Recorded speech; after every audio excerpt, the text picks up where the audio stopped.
Beragam spekulasi penyebab kematian Vina Eki muncul ke permukaan. Salah satunya yaitu beredar kabar jika Vina dan Eki tewas bukan karena pembunuhan, melainkan kecelakaan murni. Kabar ini diperkuat dengan sejumlah bukti yang tertinggal di lokasi tewasnya Vina Eki, di antaranya baut dan daging di jembatan Talun, serta kondisi lecetnya motor Eki yang diduga terjadi karena kecelakaan. Kasus Vina, pembunuhan atau kecelakaan? Ya kalau saya katakan 100% kecelakaan ya. Kecelakaan. Sampai hari ini tidak ada seorang pun yang mampu membuktikan itu sebagai tindak pidana. Tapi kalau kecelakaan, ya sudah jelas terbukti. Sepeda motornya, dagingnya, kemudian posisi korban, darah menumpuk di situ gitu. Ya kemudian TKP-nya jelas, TKP di Cirebon Kabupaten, jadi yurisdiksi daripada Polres Cirebon Kabupaten, bukan Polres Kota. Oke. TKP-nya satu, bukan di 2 tempat atau 3 tempat. Nah, kalau pembunuhan ya aneh, mana ada pembunuh menyisakan nyawa dari yang dibunuh, kan si Vina masih hidup kan? Iya. Masa nggak dihabisi? Kemudian ngapain bunuh orang di 3 tempat? Dibunuh di belakang showroom, diperkosa di SMP 11, dibawa lagi ke mana? Jembatan. Dan apa? Jadi kalau laka lantas ya jelas sudah terbukti. Polres Cirebon Kabupaten sudah prosesnya sudah tepat. Nah tapi kalau ini mau dijadikan pembunuhan, ayo siapa yang bisa membuktikan ini pembunuhan? Sampai kiamat nggak akan terbukti, bukan pembunuhan kok. Jadi kan ayo buktikanlah. Nah hakim mengadili sesuatu perkara yang dia tidak tahu ini pembunuhan apa kecelakaan. Nah ini karena kebodohan hakim, hakimnya yang bodoh. Hakim tingkat pertamanya yang nggak ngerti apa-apa, hakim tingkat banding nggak ngerti, hakim tingkat kasasi, hakim agung ya. Nah mudah-mudahan aja pada PK ini ngerti, ini udah jelas lah. Persen tertinggi itu kan 100 ya, nggak ada 1000 ya. Ini kecelakaan lalu lintas dan tunggal. Lihat sepeda motornya, lihat posisi jenazah, lihat darah, lihat lukanya. Lukanya bukan diketok sama benda tajam, itu kan di bawah helm, di leher. Benturan itu jelas benturannya ke pembatas jalan itu. Nah kalau kejadian ini masih baru, tentunya bisa dilihat gesekan sepeda motor, catnya itu pasti nempel di jalan gitu. Makanya Polres Cirebon Kabupaten sudah langsung memprosesnya kecelakaan. Nah tanggal sekarang dicari siapa yang merubahnya menjadi pembunuhan, merubahnya menjadi 3 tempat, yaitu Rudiana. Rudiana sama siapa? Ya Rudiana sama Aep. Artinya ini menjadi kasus pidana karena laporan dari ayah korban Eki ini, Pak Susno? Bukanlah hanya laporan, dia yang merekayasanya. Rekayasa? Iya, jalur ceritanya dibuat, tapi nggak akan ketemu. Karena apa? Karena ini dibuat. Tersangka nggak ada, yang mau pelaku nggak ada, ya adanya pelaku bohong-bohongan. Satu kebohongan ditutupi dengan kebohongan berikut, tutupi kebohongan berikut, yang timbul adalah kebohongan. Akhirnya se-Indonesia ditipu sama si pembuat skenario ini. Nah, ya itulah, tanya aja sama Dede yang sudah diajak buat skenario, siapa? Dede, terus siapa namanya? Si Aep, terus siapa namanya? Riana yang bukan itu. Nah, termasuk Pak Ketua RT, terus anaknya. Ya jelas kalau ini, saya ini udah 36 tahun jadi reserse. Ya jelas, sekali lihat aja ini bukan pembunuhan, nggak usah tinggi-tinggi lah pangkatnya untuk menyidik ini. Reserse tingkat Polres bisa kok. Baik. Bahwa ini bukan kecelakaan. Dan ini kalau lalu lintas tingkat Polres Cirebon udah mampu, udah bagus ya prosesnya kecelakaan ini. Baik. Pak Susno, kita tahan dulu. Saya harus tanyakan tanggapan dari kuasa hukum keluarga Vina. Bang Reza, silakan ditanggapi. Ada rekayasa dari Ibtu Rudiana kalau indikasi dari Pak Susno. Ya, tanggapan kami selaku kuasa hukum keluarga almarhum Vina, memang kita masih berpegang kepada hasil putusan dari pengadilan, karena jadi kita masih beranggapan ini adalah pembunuhan berencana. Sebelum nanti adanya putusan baru, kita masih tetap berpegang teguh ke pembunuhan berencana gitu kalau dari pihak keluarga sih. Kenapa bisa bilang seperti itu?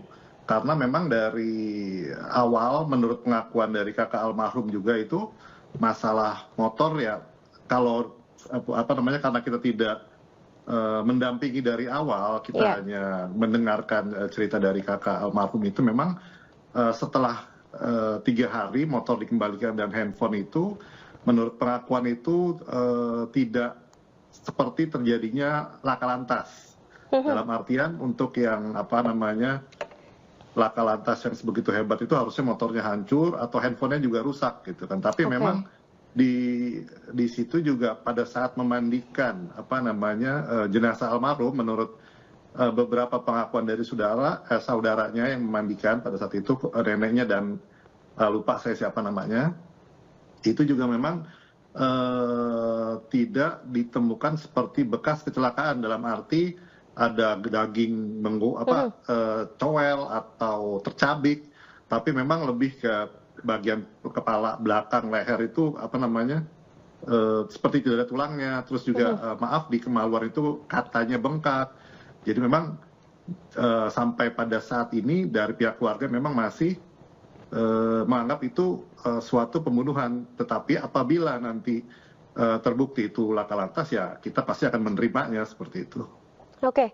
Hingga saat ini mungkin apa yang masih meyakinkan pihak keluarga kalau ini merupakan pembunuhan bukan kecelakaan? Karena terbaru ini kan ada foto baut yang tersangkut daging begitu, diduga ini merupakan milik dari salah satu korban, Bang Reza. Iya, jadi kenapa kita kan tetap berpegang teguh kepada putusan dari pengadilan ya, karena yang sudah inkrah itu memang di awal pada saat sidang pertama, menurut pengakuan dari Mbak Marliana itu memang didatangi oleh Pak Rudiana pada saat itu beserta timnya. Dan beliau bilang bahwa di salah satu handphone terdakwa pada saat itu ada bunyi chat, waktu itu masih BBM, itu ada ajakan untuk membunuh. Seperti tapi tidak diperlihatkan isi chatnya, tapi hanya berbicara di luar ruang sidang pada saat itu, di persidangan pertama. Jadi itu yang menambah yakin dari pihak keluarga bahwa itu memang ada perencanaan pembunuhan. Oke, baik. Saya kembali ke Pak Susno. Ini kan tadi Anda menyebut Ibtu Rudiana bukan hanya melaporkan, tapi juga merekayasa seluruh skenario. Kalau kita runut waktu itu 2016, Ibtu Rudiana ini kan masih pangkatnya Aibtu, Pak Susno, bahkan belum perwira. Kenapa bisa sampai sekuat itu mungkin pengaruhnya sampai menjadikan ini kasus pidana dan juga 8 orang akhirnya diputus di meja hijau? Oke, saya tidak berbicara sekuat itu ya, saya hanya berbicara fakta hukum. Dan sebelum saya lanjutkan, saya menghargai ya Mas Reza, pengacara keluarga Vina, ya bagus sekali, jadi berpedomanlah kepada apa yang diputuskan. Tapi nanti apa perubahan, kita ikuti saja, kita tidak bisa membuat sendiri ya. Saya tidak katakan Rudiana itu sangat kuat, tapi baca aja berkas setebal itu. Dari mana Rudiana dapat tahu tersangka namanya ini, kan berasal dari Aib. Dari mana Aib tahu? Karena Aib merasa ada dendam dengan orang-orang itu. Kemudian siapa lagi yang diajak supaya kuat? Diajaklah si Dede. Siapa lagi yang diajak? Itu siapa? Riana ya, yang tukang ojek kita. Kemudian karena dia tidur di rumah Pak RT, ya diajak lagi RT dan sebagainya. Nah, sayangnya Polres Cirebon mentah ditarik bagaimana, sudah selesai pemeriksaan laka lantasnya, ditarik ke ke Polres Kota, yurisdiksinya berbeda, gitu kan. Nah, jadi persoalannya kan gampang saja apa? Ya udah, hakim majelis PK atau hakim siapapun juga, kalau untuk upaya hukumnya ya, buktikan aja bahwa ini tindak pidana, gitu saja. Kalau tindak pidana kan siapa yang alat buktinya? Alat buktinya ya hanya saksi kan, hanya saksinya saksi Dede sudah mengatakan bahwa dia bohong gitu di itu. Kemudian saksi Liga Akbar sudah ngaku bohong. Kemudian nantinya kalau Dede bohong, Aib ketangkap, bohong juga berarti Rudiana berbohong juga kan. Dia yang nyetelnya. Nah kalau semua saksi yang berbohong, terus alat bukti apa lagi yang mengatakan ini pembunuhan? Kan? Alat bukti apa lagi? Oh, visum. Visum hanya menyebutkan bahwa dia meninggal tidak wajar karena berbenturan dengan benda tumpul. Ya, karena tidak sulit ini karena ini Rudiana ingin menjadikan ini sebagai pembunuhan yang tidak akan ketemu tersangkanya sampai kiamat. Gitu. Jadi silakan buktikan bahwa ini tidak pidana gitu. Nah, tapi apapun juga ini Mas Reza tadi udah benar. Ini sudah diputus, mempunyai kekuatan hukum tetap. Bagaimana untuk membatalkan itu? Untuk membatalkan itu ya PK. Nah PK-nya apa? PK itu ada 3. 1 karena nupum, 2 putusan yang bertentangan, 3 hakimnya lalai gitu. Nah sekarang apakah nupum? Nupum saya kira udah banyak ya dihimpun oleh para penasihat hukum. Oke, kena. Terus keputusan yang bertentangan, ini saya belum tahu bertentangan dengan yang mana ya, mungkin tidak ya, tapi lalai, banyak sekali kelalaiannya. Apa lalainya? Misalnya tidak mempertimbangkan daging, tidak mempertimbangkan lecetnya sepeda motor, tidak mempertimbangkan TKP. Oh itu dalam pidana itu locus delicti, tempus delicti itu sangat penting. Ini locus delictinya ya bukan di pengadilan di Cirebon kota, tapi di Cirebon kabupaten. Jadi memang dari awal keluarga almarhum Vina itu menerima apapun keputusan yang nanti akan dikeluarkan oleh pihak pengadilan dan pihak kepolisian, karena biar gimana pun kita di saat awal pun menerima dan juga menyerahkan sepenuhnya ke Pak Rudiana pada saat awal. Jadi sekarang juga apapun nanti hasilnya, kalau misalkan ini memang ada pembunuhan, siapa pelaku sebenarnya, tapi kalau memang ini kecelakaan ya kita pasti akan sangat menerima sekali.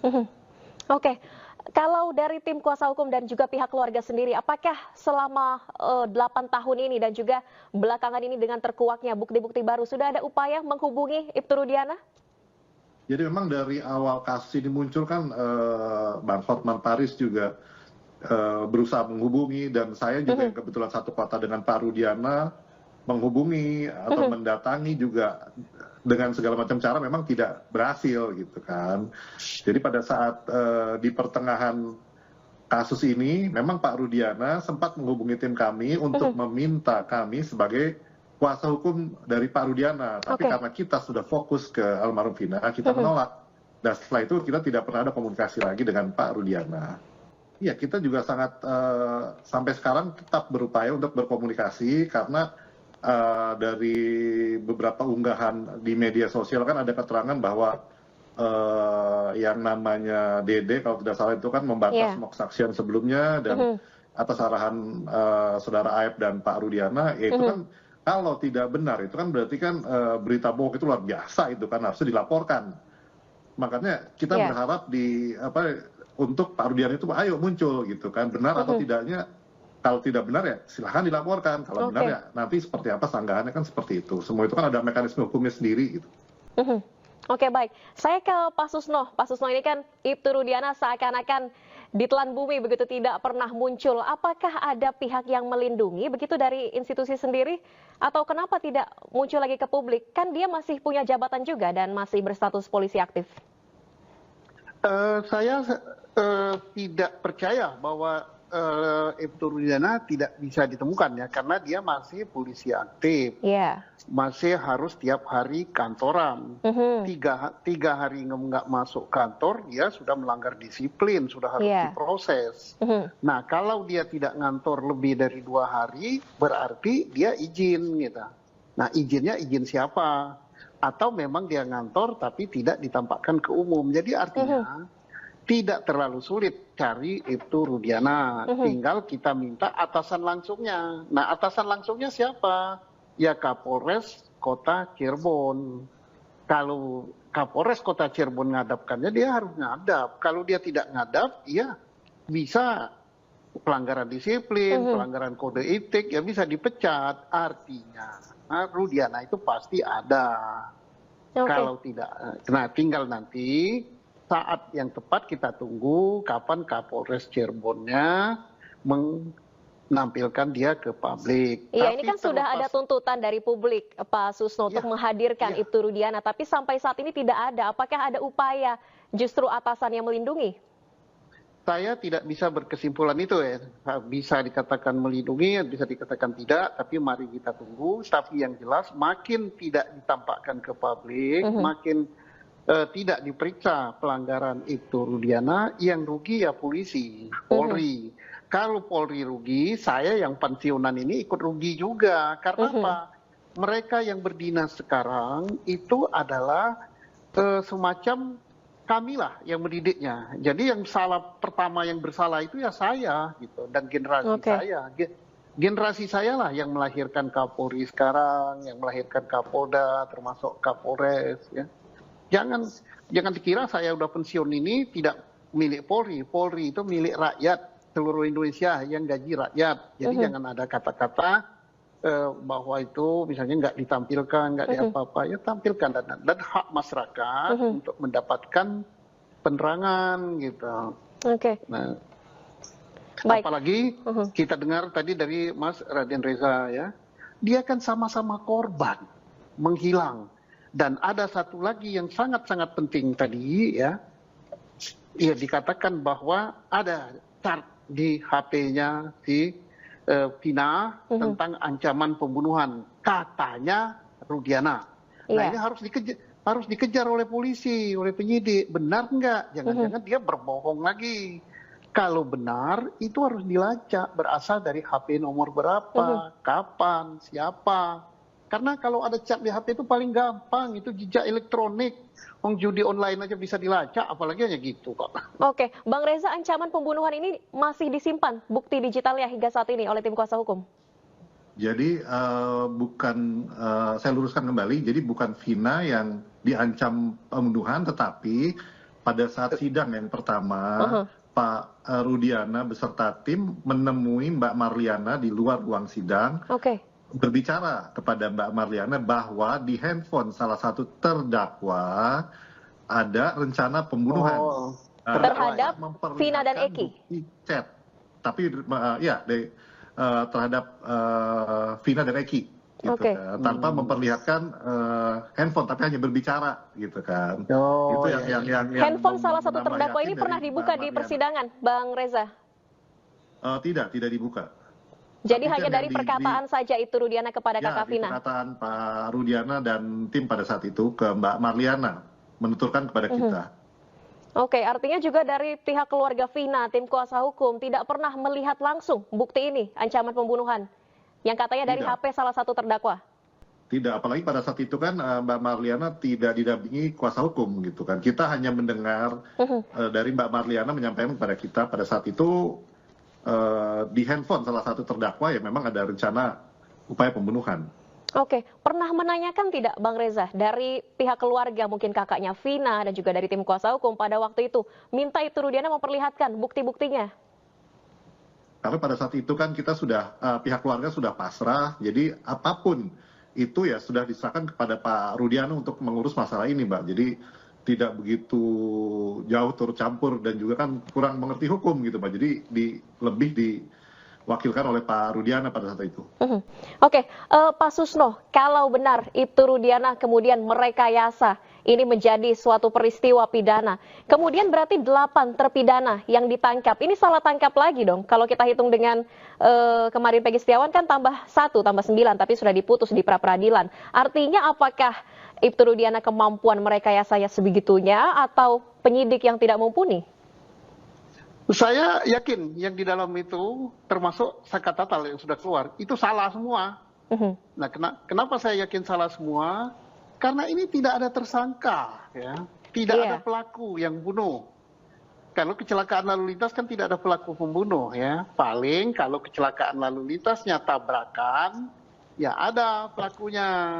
kalau yang salah jalan. Tapi ini kan satu arah jalannya. Jadi artinya saya yakin lah yang di Semua dalam salah tangkap Pak Susno ya. Kemudian pertanyaan tadi, apakah selevel Rudiana mampu? Ya mampu saja. Yang pada saat Kalau itu masih aib tuh Pak Susno. Iya, kalau penyidiknya on kenapa nggak mampu dong? Penyidiknya Artinya tidak mumpuni begitu kemampuannya pada saat itu dalam penyidikan Ya. ini. Yang menyatakan tidak mumpuni bukan saya ya. Kalau saya nanti bisa dikatakan saya menjelekkan institusi saya. Oke. Yang menyatakan pengadilan. Kemarin kan peradilan udah jelas. Nangkap salah, nahan salah, menentukan tersangka salah. Kemudian apalagi nyita salah. Iya. Apalagi bukan saya. Kalau itu kan yang sudah gak terbantahkan. Iya. Kalau saya nanti bisa-bisa saya dipotong pensiun loh. Baik. Saya justru pihak yang bersedih gitu. Saya sedih gitu. Kok tidak Sedih tambah dengan generasi pinter, gitu penyidik sekarang begitu ya Pak Susno ya. Mestinya lebih pintar dari saya. Saya ini kan termasuk orang yang on gitu kan, yang bodoh, generasi bahla, yang sekarang harusnya lebih pintar. Baik, Ya. terakhir Pak Susno, ini kan juga Anda akan dihadirkan dalam sidang peninjauan kembali Saka Tatal. Akan hadir? Saya berupaya untuk hadir, tapi melihat ini tanpa hadir banyak-banyak orang ya, kalau hakimnya betul-betul hakim yang bijak, hakim yang ngerti antara pidana dan kecelakaan, nggak usah yang banyak-banyak, udahlah ketok aja lah. Dan satu lagi harus diingat hukum yang tertinggi itu adalah keadilan. Nah, tapi kalau hakimnya semenclong-menclong berarti ya Indonesia kapan baiknya. Dan ingat ya, hakim yang menyidangkan, tolong ingat ya, ini Indonesia memperhatikan Anda. Saya berhak lo mengingatkan hakim, yang gaji hakim itu saya loh. Saya salah satunya, termasuk Mas Riza. Mas Riza tuh bayar pajak tuh, pajak motor paling tidak. Baik.